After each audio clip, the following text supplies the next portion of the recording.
Cześć, kochani. Ponownie w następnej naszej audycji witam Was Janusz Dąbrowski, gospodarz kanału Barwy Zdrowia, kanału poświęconego szeroko pojętej profilaktyce zdrowotnej, profilaktyce, która opiera się nie tylko na jakichś po prostu, na jakichś takich urządzeniach, suplementach, to też oczywiście to jest w ogóle podstawa, ale też na piciu wody, na umiejętności radzenia sobie ze stresami, na budowaniu własnej odporności poprzez na przykład pozytywne myślenie, a więc nad pracą nad sobą, najgorszą, najtrudniejszą z prac, nad budową własnego ja, nad rozwojem duchowym, rozwojem osobowości, rozwojem osobistym i tak dalej, i tak dalej. Ale oczywiście w tym wszystkim pomaga odpowiednia suplementacja, czyli odpowiednie produkty żywnościowe, czyli tak zwana żywność specjalizowana, żywność specjalnego przeznaczenia, czy też dokarmianie organizmów, to w cudzysłowie oczywiście, specjalnie sztucznie generowanymi terapeutycznymi pasmami fal elektromagnetycznych i tak dalej. I na tym kanale wyjaśniam po prostu szerokie te wszystkie aspekty. O czym będzie dzisiaj? Otóż niedawno obejrzałem przeciekawy odcinek pewnego znanego youtubera Przemka Górczyka. E, Tytuł tego odcinka to był jego rozmowy podcastu "Co trzeci człowiek będzie chory na nowotwór i podrobione leki". Tam była wypowiedź pewnego specjalisty z 50-letnim stażem naukowym, który z jednej strony widać, że człowiek ma ogromną wiedzę, a z drugiej strony mówi bulwersujące rzeczy, bo na przykład wspominał o tym, że mówi: kochani, no bzdury niektórzy plotą, że przemysł farmaceutyczny to są faceci, którzy tylko siedzą i obmyślają, jakie by to nowe choroby wymyślić i produkują leki na te choroby, bo mówi ten pan, że z mojego własnego doświadczenia wiem, że chorób na świecie jest tyle, że nie trzeba wymyślać innych, że mamy problemy, są choroby nieuleczalne. Na przykład nie umiemy leczyć cukrzycy w ogóle. I dla mnie to jest humbug.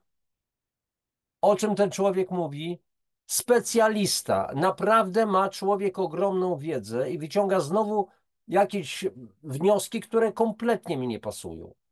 I nie tylko mnie, bo tylko trzeba wejść w przyczyny, na przykład cukrzycy typu 1, cukrzycy typu 2, cukrzycy typu 1. Kilka dni temu byłem akurat, spotkałem się z pewnym państwem, z trójką ludzi, mama, syn i synowa, i rozmawialiśmy o tym, że ona ma cukrzycę typu 1, kiedy się nabawiła, no, młoda mężatka, 20 parę lat, zdaje się, a na cukrzycę typu 1 choruje od 13 roku życia, więc ja zadałem pytanie, kiedy za to się zaczęło. Rozmawialiśmy dlaczego, co i jak. Z cukrzycy typu 1 też można wyjść, bo mam takie przypadki. Czy za każdym razem się wyjdzie? Nie wiem, nie umiem powiedzieć, mówię uczciwie. Natomiast mam kilka takich przypadków, że ludzie wyszli z cukrzycy typu 1. Między innymi pewien Radek, młody chłopak, który zachorował na cukrzycę i celiakię w wieku 5 lat. Dwa wywiady z jego mamą Kingą Dąbrowską mam na moim kanale. Jeżeli wy wrzucicie playlistę i znajdziecie wywiady, to tam będą dwa wywiady właśnie między innymi również z Radkiem na ten temat. Z tym kilkuletnim chłopakiem. On wyszedł z celiaki i z cukrzycy typu 1. A teraz pytanie, dlaczego? I ten pan, mówię o tym naukowcu, farmakologu z 50-letnim doświadczeniem, mówi o tym, że jest masa problemów, że problemem są nowotwory, tak jak w tytule było, nie, że niedługo co trzeci człowiek będzie chorował na nowotwór. To jest prawda, jest takie zagrożenie, tendencja. I teraz pytanie, jakie leki wymyślić na ten nowotwór? Słuchajcie, kochani, nie będzie żadnego leku na nowotwór. Niedługo, no, postaram się w takiej playliście aktualia zamieścić troszeczkę, po prostu podyskutujemy, że tak powiem, poprzez ekran z tezami niektórych artykułów, które się ukazują w prasie. Już okazuje się jakieś badania na nowotwór, na to, na tamto. Świetnie, tylko że tych nowotworów jest co najmniej kilkadziesiąt, jak nie kilkaset.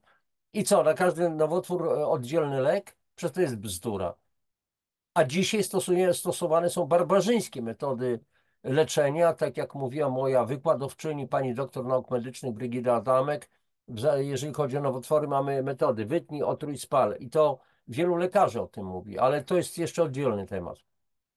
Więc świetny wywiad, pouczający wywiad, który pokazuje, jaką drogą idą ci specjaliści. No słuchajcie, mamy cały szereg nieuleczalnych chorób, nie wiemy jak to leczyć, nie mamy leków, więc przemysł farmaceutyczny to nie tak, że przepraszam, działa, siadają, mówię, wymyślają jakieś choroby, nowe leki, tylko żeby cash stłuc. Jest tyle chorób cywilizacyjnych, że rozkładamy ręce. No i właśnie słuchając takich wypowiedzi, to słuchajcie, ręce można rozłączyć. Kiedyś mój kolega na studiach jeszcze, które skończyłem w 79 roku, mówił, że ręki oklapli, jak się słyszy takie po prostu diktum, bo to nieprawda, że te wszystkie choroby są nieuleczalne, tylko chodzi o to, że nie umiemy ich leczyć i nie uwzględnia się pewnych rzeczy. I jeszcze jedna ciekawa sprawa. Otóż ten pan, kiedy prowadzący, pan Przemek Górczyk, pytał a co pan doktorze sądzi o suplementacji, o wspomaganiu i tak dalej, więc wtedy powiedział, że mówi absolutnie, to jest bzdura, to jest jakieś, to jest tylko chwyty marketingowe i tak dalej, żeby napędzać kasę, tak jakby przemysł farmaceutyczny nie napędzał kasy. I to jeszcze nie tak, bo w telewizji widzi się same reklamy różnego rodzaju leków. Samochodem jeżdżę, w radio cały czas przerwy w audycjach i tylko leki, leki, leki, leki, na wszystko, na wszystko, na wszystko. Na rozwolnienia, na zaparcia, na kichanie, na swędzenie głowy, na wszystko dosłownie. Znacie przecież te wszystkie problemy. I mówi, że suplementy to jest bzdura. 500 lat temu nikt nie brał suplementów. 500 lat temu nikt nie brał suplementów, to jest prawda. I wiecie, w czym jest problem? I tu jest problem nie tyle, że ten człowiek, ten rozmówca, naukowiec był nieuczciwy, bo on mówił to zgodnie z prawdą, co on myśli. Ale nie wiem, z czego to wynika, że ludzie, którzy są bardzo dobrze wykształceni, którzy mają kolosalne doświadczenie w swoim zawodzie, popełniają takie nielogiczności i przepraszam, ale tutaj muszę bardzo mocno po prostu powiedzieć, mówią plotą bzdury.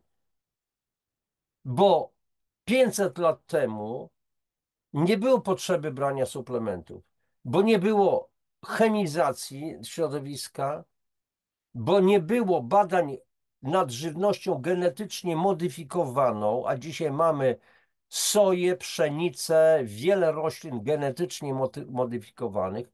Mamy pomidory, które kupujemy w sklepach wielopowierzchniowych, które mogą leżeć kilka miesięcy i się nie zesną. Mamy podobne jabłka, mamy bezsmakowe truskawki i tak dalej, i tak dalej. Można byłoby wymieniać. Mamy, kochani, mięso. Wiele lat temu mieszkałem akurat w Ełku. Miałem znajomego, który pracował w zakładach mięsnych w Ełku i on mówi, a to było wiele lat temu, ponad 20 lat, tak, ponad 20 lat temu, mówi, słuchaj, Janusz, jeżeli kupujesz mięso, to tylko mięso z kością. No mówię, a czemu? Dlatego, że wszystkie mięsa miękkie nie mówią o wędlinach, tylko o mięsie. Są po prostu naszczykiwane. A więc z kilograma szynki robi się na przykład 1,5 kilograma czy kilogram 800, powiedzmy.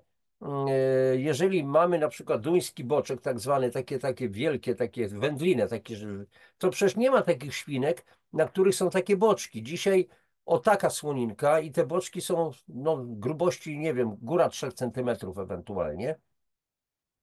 A to jest naszprycowane różnego rodzaju chemikaliami, różnego rodzaju fosforanami, które chłoną wodę, zatrzymują, o ile dobrze wiem, fosforanami, nie jestem tutaj specjalistą, które zatrzymują wodę i zwiększają masę po prostu tego całego mięsa. I my to wszystko później zjadamy. Tego nie było wiele lat temu. te 500 lat. Nawet 100 lat temu tego nie było. Nawet 50 lat temu nie było. A dzisiaj, słuchajcie, nawet mięso z kością jest nastrzykiwane. O ile wiem, może się mylę, może ci, którzy pracują w zakładach mięsnych, może oni podpowiedzą. A co, co są warte na przykład parówki? A żółty ser, który nie jest żółtym serem kompletnie. Kochani, prawdziwy żółty ser wysokiej jakości powinien kosztować w granicach 130-150 zł, albo może i troszeczkę drożej. Tymczasem dzisiaj, no tym bardziej, że są promocje. Ser, kilogram sera no, za 30 na przykład złotych i tak dalej, i tak dalej. Nie pamiętam, bo rzadko w tej chwili kupuję. Czasami kupuję również, no bo co innego mogę kupować, ale dożywiam się i oczyszczam też suplementami cały czas. Regularnie od lat ponad 11, tak prawdę mówiąc. Więc o czym po prostu ci naukowcy, wysoko wykształceni, mówią niejednokrotnie, popełniają błędy. Czy 500 lat temu było takie nasycenie naszego otoczenia tymi sztucznie generowanymi polami magnetycznymi, o czym ja również mówię w swoich książkach, w swoich audycjach, między innymi w wywiadach z panem Andrzejem Fiodorukiem? Jaka była woda? Czy do wody 500 lat temu, czy nawet 100 lat temu odprowadzano tyle ścieków chemicznych? Co my pijemy dzisiaj? Zakłady wodociągowe oczyszczania mówią, że woda jest czysta w kranach. Bzdura nad bzdurami. Przepraszam, znam naprawdę bardzo dobrze ten temat i nie pozwolę nikomu robić, że tak powiem, zanieczyszczeń wody naszej mózgowej w ten sposób. Dlatego, że woda, która płynie rurami do nas, nie jest wcale czysta. Ona jest pozbawiona pewnych składników, na przykład bakterie są wybite chlorem, na przykład chlorem, związkami chloru, a więc jeżeli chlor jest, to znaczy, że co? Co my pijemy w takim razie? To jest woda czysta? Można byłoby ten temat kontynuować. I teraz to jakby dało mi pole do tego, żeby po prostu nakręcić następny odcinek na temat tego, że jesteśmy po prostu, nasze organizmy są zatrute toksynami, a toksyny mają charakter kwasów. Więc to zakwaszenie organizmu, niech ktoś sobie mówi, co chce, że ja mam małego takiego, przepraszam, hopla, a może hopelka tylko na temat zakwaszenia, ale jeszcze raz zadam pytanie, co jest przyczyną naszych problemów? I czy na te problemy mamy mieć pigułkę przysłowiową, czyli pigułka ma użyźnić glebę, ma oczyścić glebę, ma oczyścić wodę, ma oczyścić powietrze, jakaś pigułka mityczna, czy jakieś urządzenie. Mają być pigułki na każdy rodzaj nowotworu i tak dalej, i tak dalej. No przecież słuchajcie, to nie jest logiczne. To się, przepraszam za kolokwializm, kupy się nie trzyma. Te wszystkie choroby, mamy ich podstawowych chorób, tak zwanych cywilizacyjnych, ponad 70 dzisiaj. Czy kiedyś było tyle chorób? I w związku z tym, kochani, no przecież macie wiedzę, ja niczego nie odkrywam, czego byście nie wiedzieli. Ja tylko mówię to, co macie już w głowach, to, co gdzieś tam kryje się w zakamarkach. Wy tylko możecie potwierdzić lub ewentualnie zaprzeczyć temu, co mówię. Czy 50 lat temu było tyle aptek w waszych miastach? Czy było tyle leków na półkach tych aptek wówczas? 50, 100 lat temu, no 100 latków wśród nas nie ma niestety, ale moja mama akurat ma 93 lata, akurat ta audycja jest będzie po prostu eksponowana w marcu, na początku marca, w pierwszej dekadzie marca. I czy ona nie pamięta też, nie dlatego, że ma słabą pamięć, bo pamięć tak zwaną długoterminową moja mama ma, nie było tyle aptek, nie było tylu leków, leki były robione specjalnie z naturalnych substancji często, a nie dzisiaj mamy setki, tysiące gotowych leków na wszystko. A więc co, dlaczego chorujemy? Dlatego, że jesteśmy, jeszcze raz powtarzam, zatruci i coraz więcej światłych lekarzy, naukowców, którzy się zajmują zagadnieniem, którzy są często niszczeni przez ogólnie szeroko pojęty system mówi o tym. Zakwaszenie organizmu to jest bezpośredni skutek naszego stylu, trybu życia. Jemy to, co jemy, to, co mamy. Mamy produkty do jedzenia. Zwłaszcza w sklepach wielkopowierzchniowych mamy działy z żywnością. Nie, to nie jest żywność, to są produkty do jedzenia. I mamy dział ze zdrową żywnością. No to trzymając się tej nomenklatury, mamy dział z żywnością, ze zdrową żywnością, to jeżeli jest to ze zdrową żywnością, to co to jest ta cała reszta? No przecież to jest, słuchajcie, nawet samo określenie, świadome używanie tego pojęcia dział ze zdrową żywnością, to od razu podkopuje to wszystko, co znajduje się na półkach po sąsiedzku. I ten dział ze zdrową żywnością, tak zwaną zdrową żywnością, tam też jest dużo przekrętów. Wystarczy napisać eko, bio i tak dalej, to jest wszystko. Więc to podkopuje wiarę w to, że w ogóle w co my jemy, czym się odżywiamy, czym odżywiamy nasze dzieci. Więc zakwaszenie to jest źródło, przyczyną tego to są stresy, to są zachwiane procesy metaboliczne, jest cały szereg czynników, które stanowią mega przyczynę. Cały organizm cierpi, dochodzi do zachwiania równowagi metabolicznej, do tego, że nie ma już homeostazy, czyli równowagi życiowej, tej zdrowej równowagi życiowej. Organizm nie jest w stanie już zneutralizować, usunąć wszelkiego rodzaju toksyn, wątroba już nie wytrzymuje, nerki nie wytrzymują, płuca nie wytrzymuje nasz układ nerwowy. A skąd się bierze tyle depresji? Słuchajcie, w grupie mniej więcej 12 lat i w górę, chodzi o nastolatków, 25 dzieciaków to już dzieciaki z depresją. Często nie zdiagnozowano, bo ani nauczyciel nie zna na tym, ani lekarze pierwszego kontaktu nie zdiagnozują, a psychiatrów, znaczy psychologów ewentualnie jest za mało, żeby to zdiagnozować. I to jest tragedia, to jest po prostu tragedia. Więc po prostu nasze organizmy w wyniku tego systemu całego jedzenia, stylu życia, mało ruchu, przesiadywanie przy komputerze, smog elektromagnetyczny, zatrute powietrze, pełne różnego rodzaju pyłów i tak dalej. Przykładem jest Kraków i smog wawelski, słynny smog wawelski. Dziwnie się stało, że ten smog, który został zabity przez tego Szewczyka Dratewkę, dzisiaj odżył smog wawelski i po prostu, słuchajcie, uszkodzeniem ulegają wszystkie nasze narządy, nasze systemy, nasze naczynia krwionośne, nasze wątroby, płuca, jak mówiłem, i tak dalej, i tak dalej. I teraz posłuchajcie, czym grozi zakwaszenie. Tutaj posłużę się jednak cytatem obszernym z mojej książki. Okładka jest eksponowana, żeby po prostu się nie pomylił. Dokładnie, żeby to było słowo po słowie. Więc skutki zakwaszenia. Następuje zmniejszenie zdolności organizmu do wchłaniania składników mineralnych i odżywczych, między innymi wskutek uszkodzeń kosmków jelitowych, wskutek dezaktywacji enzymów trawiennych, kłania się rola trzustki w procesie trawienia, będziemy jeszcze o tym mówić, oraz braków minerałów niezbędnych do prawidłowego trawienia i przyswajania pokarmów. Nie ma minerałów, białka zaczynają gnić w organizmie, czyli zakwaszać organizm. Wytwarza się masa trujących jadów, między innymi jad trupi. Naprawdę. Dalej, następny punkt. Następuje obniżenie stopnia nasycenia krwi tlenem w wyniku pogorszenia się jakości erytrocytów, czyli czerwonych ciałek krwi.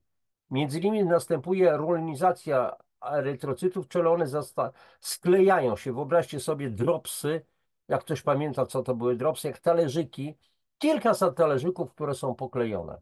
I taki erytrocyt, czerwone ciałko krwi, zamiast trafić bezpośrednio do przewodu naczynia włosowatego, czyli naczynia wielokrotnie cięższego od włosa, gdzie tam jeden erytrocyt, taki jeden talerzyk może się zmieścić, to są takie potężne korki, które nie wejdą zatkają to naczynko, naczynko obumiera i już jest problem. A te naczynka, 150 000 kilometrów takich naczynek tworzy nasze drugie serce, a więc to drugie serce wysiada. Dalej, następuje ograniczenie produkcji energii w komórkach. Następuje ograniczenie zdolności organizmu do regeneracji uszkodzonych komórek. Następuje pogorszenie możliwości ustroju do detoksykacji metali ciężkich. Następuje powstanie warunków do rozwoju nowotworów i innych niebezpiecznych chorób. Podłożem nowotworów i wszelkich innych chorób jest zakwaszenie i braki tlenowe. Zakwaszenie, które równolegle występuje z brakami tlenowymi.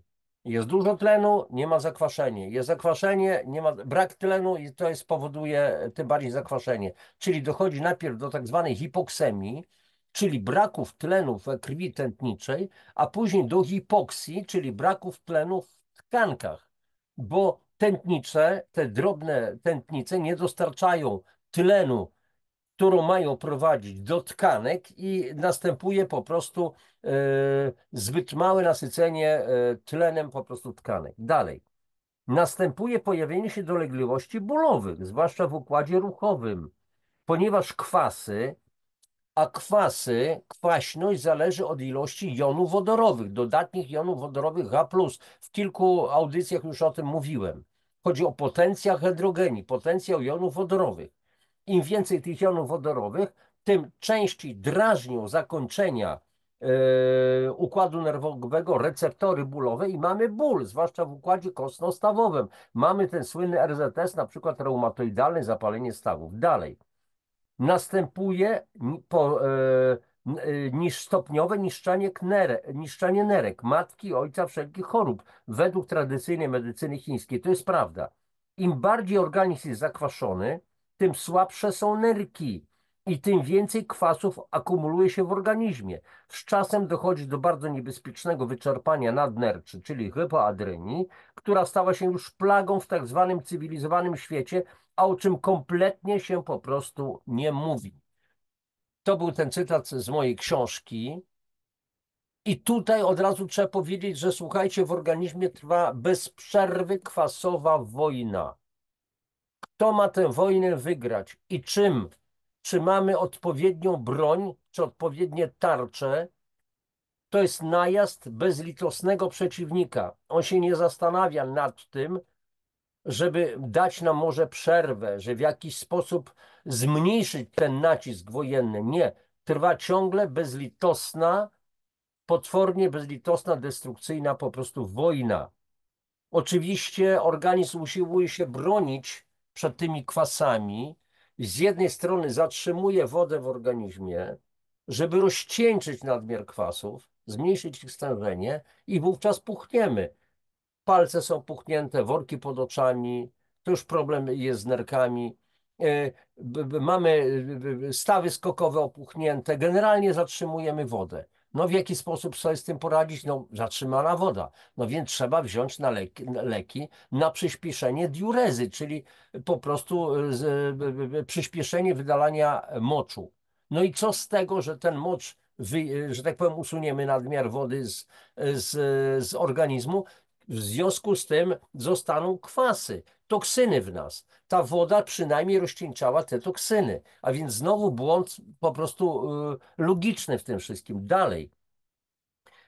Organizm zaczyna też wytwarzać nadmiary tłuszczu, zwłaszcza tłuszczu wewnętrznego, czyli trzewnego, czyli visceralnego, który to tłuszcz jest takim rodzajem wysypiska śmieci. Tam są lokowane wszystkie te toksyny.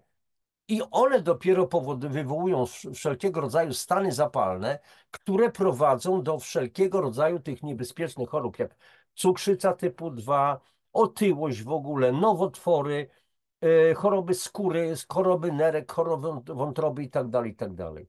I to nie są moje, słuchajcie, jakieś wymysły, tylko to są opracowania, to wszystko mówię na podstawie opracowań naukowych, lekarzy, naukowców, którzy zajmują się tutaj no, tymi historiami, badaniem tych wszystkich rzeczy.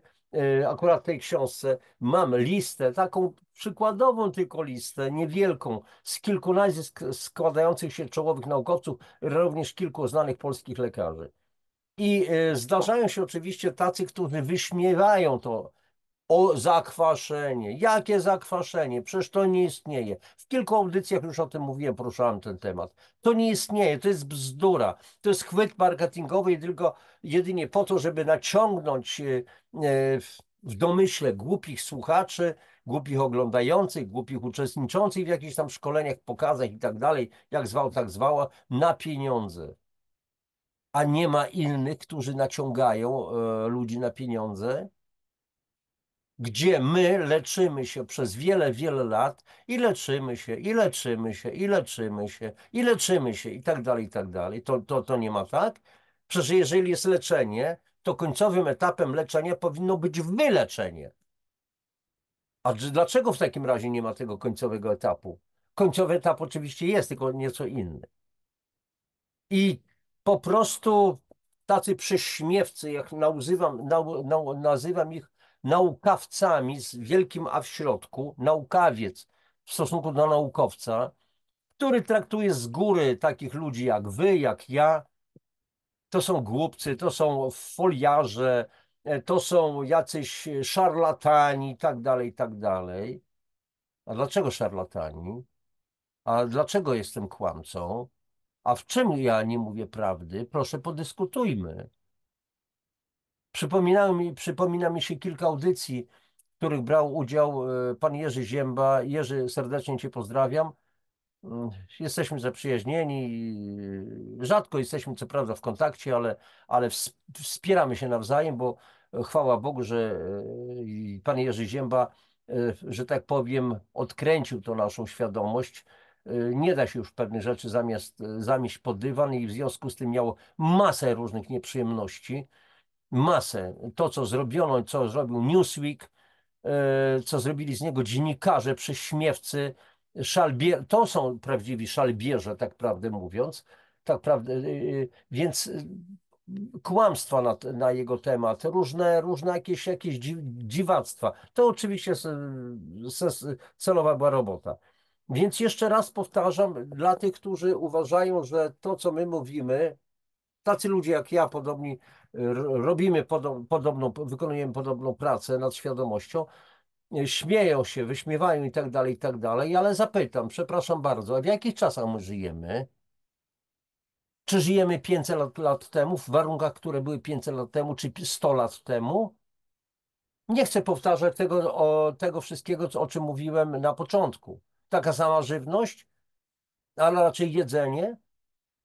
Przecież dzisiaj, tak prawdę mówiąc, znaczy obecnie przeciętny człowiek wchłania 6 do 8 kilogramów substancji w jedzeniu, które zdecydowanie nie są żywnością. Co roku przeciętny Polak wchłania w siebie około 700 do 1000 kilogramów różnych substancji w postaci jedzenia. I w tej całej masie 6 do 8 kg to są pestycydy, barwniki, polepszacze, spulchniacze, mikro i nanoplastik, metale ciężkie i tak dalej, i tak dalej, i tak dalej. W wodzie to samo pijemy. To, co się nic nie zmieniło sprzed czasów, sprzed 100 czy 500 lat, nic się nie zmieniło. Mamy dzisiaj o tego typu urządzenia i Polska, ale nie tylko Polska, cały świat jest opleciony niewidzialną pajęczyną, niewidzialną siecią. A co, to nie odgrywa roli? Mój aparat niestety też, to jest 5G. No bo nie mam innego dzisiaj. Niestety też się posługuję tym. Staram się oczywiście chronić. Na ile to jest możliwe. Wzmacniać swój organizm specjalnie generowanymi terapeutycznymi pasmami pól elektromagnetycznych, które mają suplementować, czyli jakby dożywiać mój organizm w cudzysłowie tymi właśnie pasmami. I w związku z tym, słuchajcie, wielu tych mądralińskich mówi, ale my mamy systemy buforowe. One wystarczą. Organizm jest tak skonstruowany, że sam sobie poradzi doskonale. Jak poradzi? Jeżeli systemy buforowe zostaną wyczerpane, nie dajemy możliwości, na przykład nie ma minerałów i trzustka ma za mało minerałów, żeby wytwarzać enzymy odpowiednim stopniu alkaliczności na poziomie 8,2, 8,4, to nie będzie trawienia prawidłowego. Jak nie będzie trawienia, to się wszystko, to będzie ciągła dyspepsja, czyli niestrawność, czyli organizm będzie niedożywiony i pojawią się choroby autoimmunologiczne. I nie chcę już w tej chwili opowiadać, dlaczego te choroby autoagresywne czy autoimmunologiczne się pojawią, że organizm będzie sam siebie niszczył. To jest właśnie skutek niedoborów żywieniowych. Dzisiaj my mamy nadmiar. Mamy syndrom nadmiarów, syndrom niedoborów. Mamy nadmiar chemii w żywności i mamy niedobory składników odżywczych, prawdziwie odżywczych. A więc w takim razie, i tutaj zacytuję, słuchajcie, doktora nauk medycznych Mirosława Masteja a propos tych systemów buforowych. Nasze układy buforowe są na tyle wydolne i silne, że chronią nas przez kilkanaście lat przed groźnymi konsekwencjami kwasicy, ale powoli przez te lata rezerwa buforowa, mimo że olbrzymia, ulega stałemu zmniejszeniu. Kochani, idziemy do ściany i modlimy się: ściano, ściano, daj nam pieniądze. Czyli idziemy do bankomatu. I co, bankomat zawsze nam wypłaci? Przecież jeżeli go nie będziemy zasilać, nie będzie przelewów na nasze konta, to ściana nam nie wypłaci. No więc jeżeli systemów buforowych nie będziemy na czas wzmacniać, jeżeli nie będziemy się myli przez 2-3 miesiące, to jak będziemy wyglądali? Jeżeli naszych ząbków nie będziemy myli przez kilka miesięcy, to co się będzie z nimi działo? Czy będziemy mieli wokół siebie jakichś naszych znajomych, rozmówców, będą z daleka uciekali? Jeżeli przez kilka miesięcy nie będziemy myli włosów, to co się będzie działo? Jeżeli ani razu naszego samochodu do mechanika nie zaprowadzimy, a już pali się, powiedzmy, jakaś tam czerwona lampka, że akumulator jest rozładowany, albo że trzeba wymienić olej, to co się stanie z tym samochodem? Sam z siebie będzie miał rezerwy? Chyba nie. A więc słuchajcie, powtórzę, i Herkules nie poradzi przeciw wielu. Nec Hercules contra plures. Więc tak mogę skomentować te odkrycia, w cudzysłowie, wielu naukowców, którzy mówią: organizm sobie poradzi. Jak radzi się, a ten pan akurat świetny farmakolog z ogromnym doświadczeniem, z dorobkiem naukowym, mówi, że, no prosto mówi, że kochani, jeszcze raz, bo tutaj muszę sięgnąć do notatek, niedługo co trzeci człowiek będzie chorował na nowotwór, czyli na 3 ludzi już jeden będzie chorował na nowotwór. Oczywiście winne są geny, jak ja mówiłem w jednej z moich publikacji. No to 100 lat temu ilu ludzi w Stanach chorowało na nowotwory? 1 na 80. A teraz, jak dobrze pamiętam, te liczby tam podawałem, w tej chwili w grupie mężczyzn chyba 1 na 2 mężczyzn i 1 kobieta na 3 choruje z powodu nowotworów. I jakoś tak się dziwnie stało, że te geny, te zmiany genetyczne bardzo mocno przyspieszyły. W ciągu lat gwałtownie się zmieniły. Tak osłabły te geny. Czy zmieniły się, że powstały choroby genetyczne, osłabienie genetyczne. I teraz jeszcze jest jedna sprawa. Czy ci wszyscy mądrale uwzględniają fakt, że zmiana układu odpornościowego, wzrost jakby mocy układu odpornościowego, immunologicznego tylko o 10% wymaga około 500-600 lat, bo organizm się dostosowuje, czyli wiele pokoleń. A tutaj można powiedzieć o insektach, bo insekty, czyli owady, ponieważ one szybko się reprodukują, to te owady potrafią błyskawicznie się przystosować do zmiennego środowiska, do chemizacji, stają się odporne, a my nie jesteśmy owadami. Tak więc słuchajcie, jest pewien problem. Ja rozumiem, że ci wszyscy naukowcy prawdziwi, oni robią prawdziwe badania, uczciwie, zakładamy, bo nie wszyscy, ale ta część, która robi prawdziwe badania, jak trzeba, zgodnie z etyką, już nawet nie tyle, że mam wrażenia, tylko jestem pewien, popadają w taką pułapkę. Oni są w takim pudle. widzą tylko ścianki i nie wyciągają prawidłowych wniosków, tylko błędne wnioski. Zwyczajnie. A więc, a jest również grupa takich naukowców, którzy celowo popełniają, no może nie popełniają błędów, tylko tworzą pewne teorie pod z góry założone tezy z różnych względów. I tylko pytanie jest, dlaczego to robią na mój, na twój, na wasz, na nasz rachunek.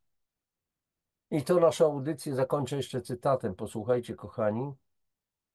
Ludzki błąd, oszustwo, czy może jest to przykład scjentyzmu, dodam, naukowości, w którym specjaliści są szkoleni, poddawani praniu mózgów w niedopuszczaniu do ujawniania prawd, które są sprzeczne z tradycyjnymi przekonaniami.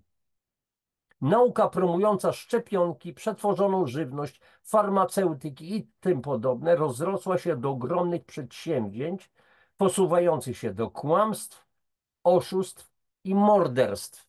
Tak, bo jest wielu lekarzy, wielu naukowców zginęło. To jest cytat z wieści z globalnej wioski, Nexus numer 4, lipiec, sierpień 2016 rok, czyli 8 lat temu. Ktoś może powiedzieć, ale to jest nieaktualne. Nie, jest to bardzo aktualne, przeraźliwie wręcz aktualne. I teraz już faktycznie kończąc, powiem tylko tak, to co mówię od wielu lat. Kochani nasi, kochani moi, wszyscy my, trzeba przyjąć, że nawet jeżeli spotykamy tak zwanych wykształconych ludzi, to jeszcze nic nie znaczy, bo wykształcenie nie jest tożsame z mądrością. Można spotkać niewykształconego człowieka, który jest mądry życiowo i który jest wysoce etyczny, uczciwy. I można spotkać bardzo wykształconych ludzi, którzy nie są mądrzy, a już nie daj Boże, żeby byli po prostu zwyczajnymi draniami, oszustami. I ostatnich kilka lat z tego słynnego wydarzenia, wiecie jakiego, domyślacie się, spotkaliśmy wielu takich patocelebrytów z tytułami naukowymi. Pytanie, komu wierzyć? Komu wierzyć? I czy do tej oceny, do tej oceny tej uczciwości mamy używać rozumu, czy serca? No bo przecież widzimy tytuł, taka znana postać, wierzymy, jej, to jest taki naukowiec, taki lekarz i tak dalej, prof, dr, hab i tak dalej, i tak dalej. I co z tego? Pokażcie nam swoje owoce, bo jest powiedziane, po owocach poznacie ich. Kochani, zostawiam was z